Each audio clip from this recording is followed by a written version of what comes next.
On the plus side, guys, this was not as stressful of a game as Tuesday's season opener against Hawaii. Look at that. Captain Optimism back to react to Oregon's second win of the year, and it wasn't pretty.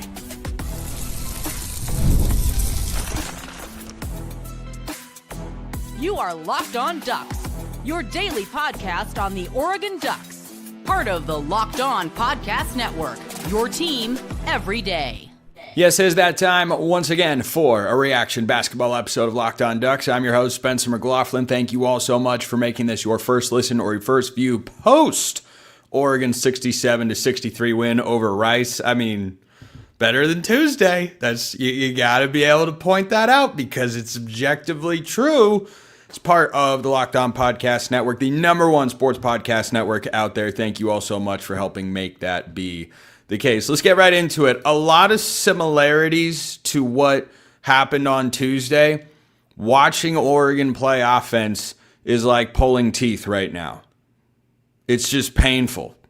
Now, they scored more in this game. Okay, great. They attempted 38 free throws. Only bothered to make 26 of them because why make more than that? They did clutch up at the line down the stretch. That was really the difference in the game. Is that Oregon was down 5 at the half. They missed 16 three-point shots. I bet some of you thought I was about to say free throws. That'd be wild. They missed 16 three-point shots in the first half of the game. And then in the second half, as things went on, they started to realize a little bit more, slowly but surely, hey, wait a minute. This is Rice. We're Oregon. We're far more athletic than them. Maybe we should get downhill. Got the Owls into foul trouble. And though there were a couple questionable calls, I actually thought the officiating was mostly good going both ways. Got the Owls into foul trouble. Couple of guys fouled out. And then as the game got into the final few minutes, Oregon just attacked and went to the free throw line and then started to make some shots.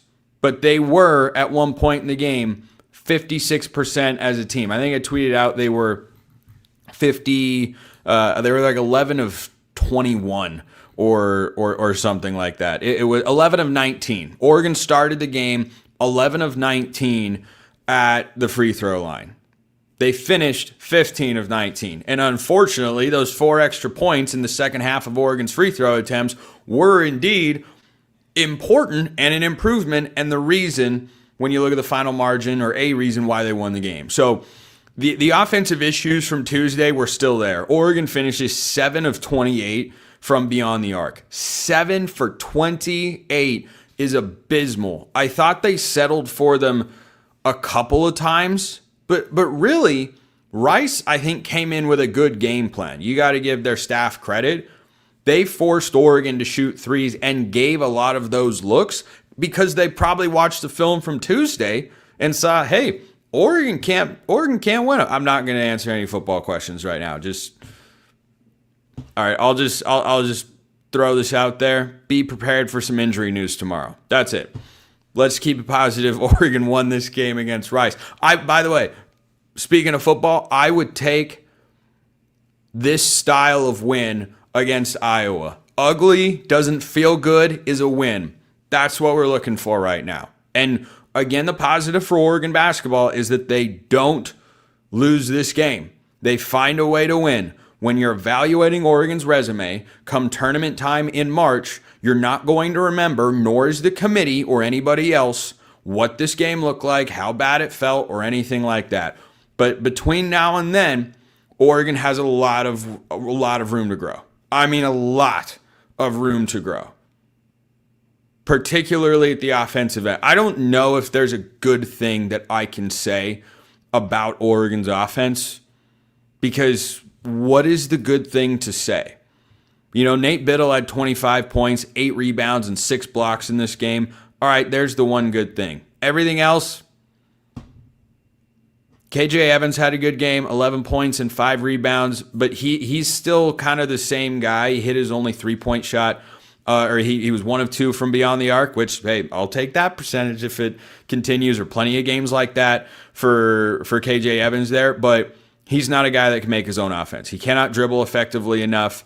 He's just not coordinated enough to make drives on guys. If he's struggling to do it against Hawai'i and Rice, which he has been, thankfully he's healthy because he's an important player for the Ducks, so I don't want to get that misconstrued. But yeah, he's not going to be a go-to offensive player. I just don't have that expectation. So I'm going to talk about Shelstad later in the segment, but just holistically on offense, not a lot went right in this game. I like Sean Stewart's energy off the bench. It's really good. He provides a spark, inside scoring, but he also struggles at the line. I think he began 3 of 7 and then made a couple of free throw attempts and ended up 5 of 9, which is ultimately okay if he were to continue that percentage throughout the year. But again, Oregon's missed free throws in this spot. Des Lindsey was 0 for 3 at the line. Sean Stewart, 5 of 9.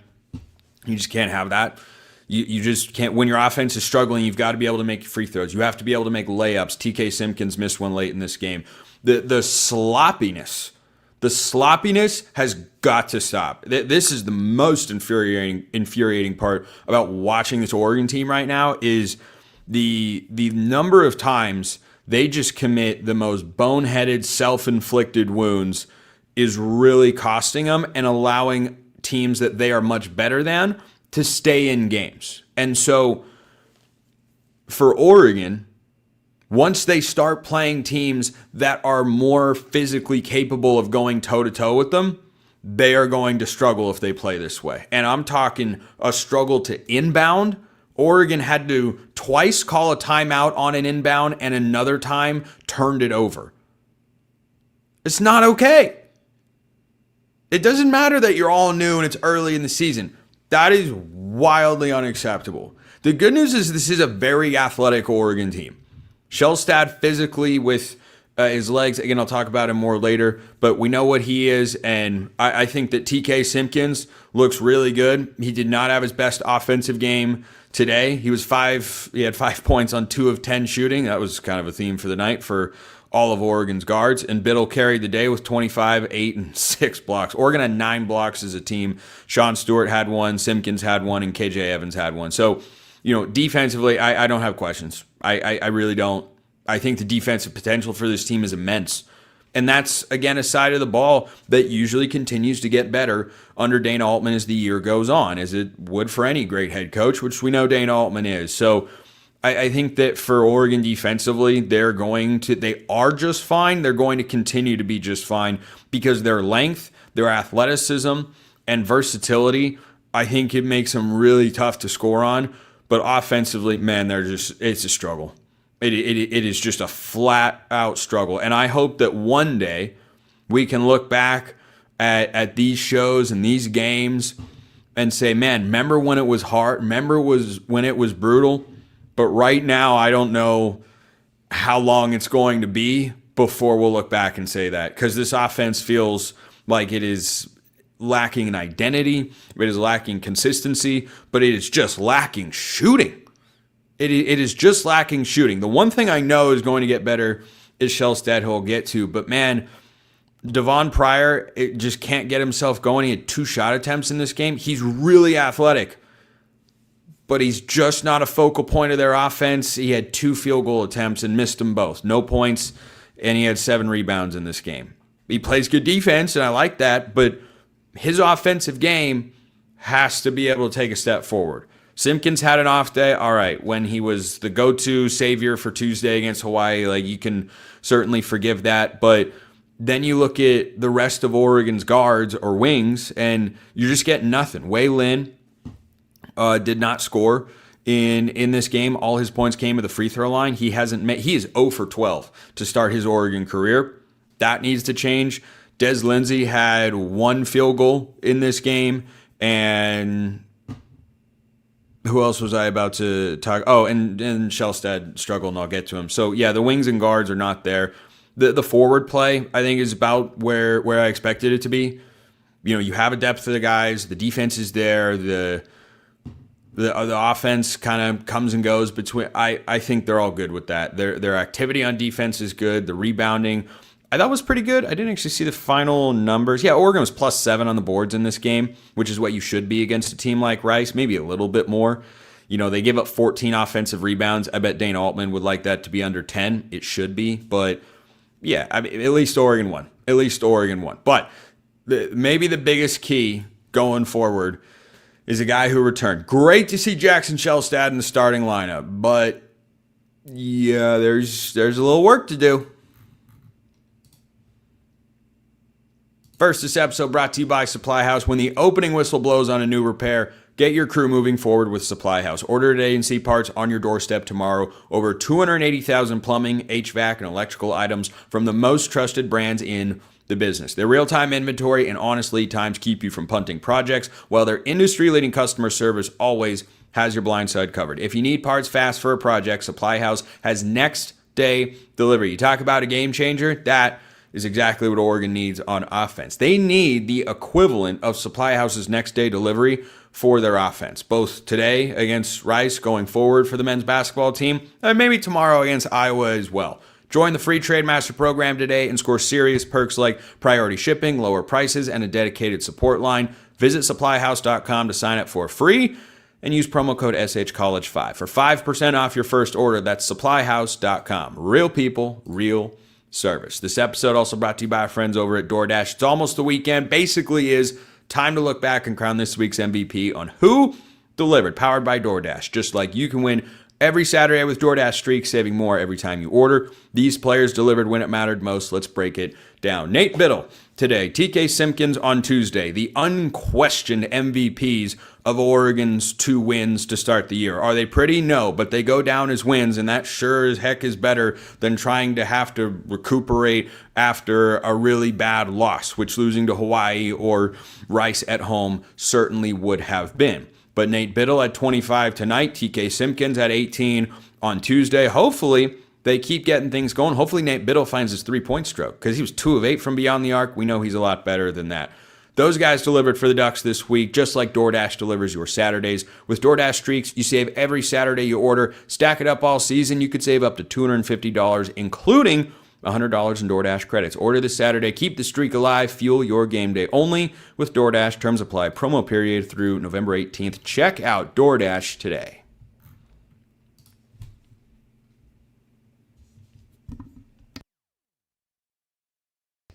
The rarely seen live second segment sips. So, Jackson Shelstad returned. That's a welcome sight. It's not a coincidence that Oregon, who scored just 60 points on Tuesday in the win over Hawai'i, put up 7 more points when Jackson Shelstad played, even though he didn't play particularly well. He didn't struggle mightily other than his shooting.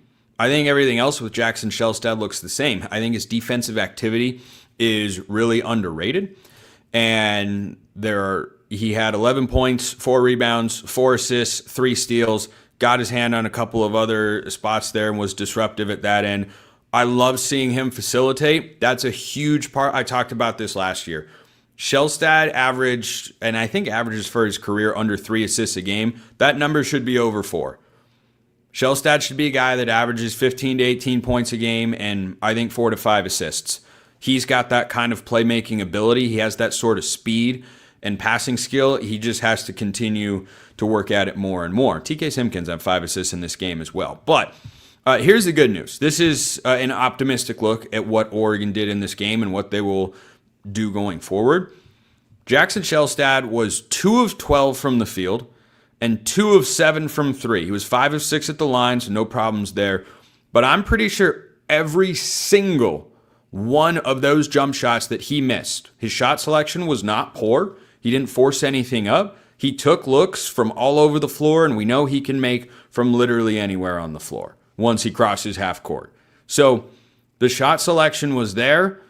I think the chemistry with the rest of his team, solid, but that's going to continue to develop as the non-conference progresses and as the season progresses, of course. But every single one of those jumpers that he missed was short, which tells me that the injury that he sustained that kept him out of practice for several weeks and out of the first game on Tuesday caught up to his conditioning a little bit. Or maybe he's still adjusting to having the brace on his right wrist, and that's just going to be something he has to try and adapt to going forward. But He's not going to shoot the ball like that. Even if it goes on for a couple weeks. If you remember, I'm pretty sure it was last season. Yeah, Shelstad's splits last year were actually better in Big Ten play than they were in the non-conference slate, which even though Oregon played a handful of really good non-conference opponents and, of course, beat them all, that was still a wildly impressive feat that Shelstad actually got better once Big Ten play began. He's not going to shoot the ball like that going forward. We all know that. And I'm just wondering how long it'll take him to get his legs fully underneath him, be in perfect game shape. And, he logged, let's see, they don't have the minutes on the ESPN box score here. He played a normal number of minutes, but still, he was pretty significantly short on looks that we have seen him make over and over and over again for the last several years. So I think overall, it's great to have him there. And the offense scoring 7 more points, even though he struggled, not a coincidence because he literally scores points, which are at a premium right now, and also sets up opportunities for other guys, draws a lot of attention, can push the tempo in transition as well. I think that for Oregon, he's going to eventually be fine. It's just a matter of when. And does he have the ability to get right by the November 24th game against Auburn? So Oregon has another game 5 days from now, which, what is that, Wednesday, November 12th, against South Dakota State. That game is at home. Then they play Oregon State 5 days later. Then they're off for a week, and then they play Auburn. So those 2 games, they should be fine. South Dakota State is not a team that should be able to challenge Oregon. That game is on Peacock at 6:30 local time at Matthew Knight Arena. But the Oregon State game, we've watched that rivalry be close when Oregon has a much better team than Oregon State. Like, it doesn't matter. So that's one that definitely kind of catches my attention and makes me go, oh, if Oregon doesn't show up, if they play the way they did against Hawai'i or maybe even the way they did against Rice, yeah, you will see Oregon stumble there, and then all of a sudden the resume could take a significant hit because I don't think Oregon State is going to be – I don't think they're bad. I don't actually know that much, admittedly, about the Beavs basketball team right now. But that November 24th game against Auburn, as I'm recording this show, is 17 days away. That's how long Oregon has. They have 17 days and 2 games. That's it. Just 2 games between now and Auburn to get themselves going. And they play San Diego State in Las Vegas as well on November 25th. So those games are the ones that Oregon has to win to build their non-conference resume. The other one to keep an eye on is in December. Neil Everett's the ambassador for it on December 21st. I believe it's being played at Matthew Knight Arena, or it might be played somewhere in Portland. I'd have to double check on that. But it's against Gonzaga. So Oregon has 2 top 25 opponents it's at the Moda Center on their non-conference slate. And with the way they're playing right now, I'd have no confidence that they'd go in and win either of those games. They also have 2 Big Ten games between now and the start of, actual regular Big Ten play. So, Shelstad has to get going, and I think it is very possible, very likely that he does. But he's not the only part of the equation. Like, that's one step. If Jackson Shelstad has, a normal game in this one, let's say, instead of 2 for 12 and 2 of 7 from beyond the arc, let's say he's 4 of 7 from 3 and he's 7 of 12 from the floor. That would give him another 6 and another 12. So let's say he had 23 points in this game. Is that all Oregon needs on offense? Answer, no, it is not. Because even though the point total might be where you'd want it to be on a regular basis, the way in which they get those points is not sustainable because they're just out-athleting, and they'll do this to South Dakota State as well. They are just out-athleting and muscling their way to victories against Hawai'i and Rice. You might even be able to do that a little against Oregon State. But once you get to Vegas, you cannot do that anymore, except for a couple. There are a handful of other non-conference opponents that you should be all right facing without perfect offensive play. But going forward, it's got to be Jackson Shelstad getting back. But the other guys have to figure out what their role is, and they've got to figure out how how they can get into an offensive rhythm. Because the way that this team is playing offensively right now, I don't think they'd win any of those big non-conference games. That's the way the offense has been. It has been painful to watch. So that has to improve. So let me know all your thoughts, comments, drop them below. Hit me up on Twitter at LockedOnDucks or at SMcLaughlinCFB, all that good stuff. But several of you asked for basketball-driven shows or basketball-centric shows throughout the year. Ask and you shall receive. I am but your humble servant. Appreciate everyone listening. I'll see you next time. Until then, hope you all have a wonderful rest of your day, and go Ducks.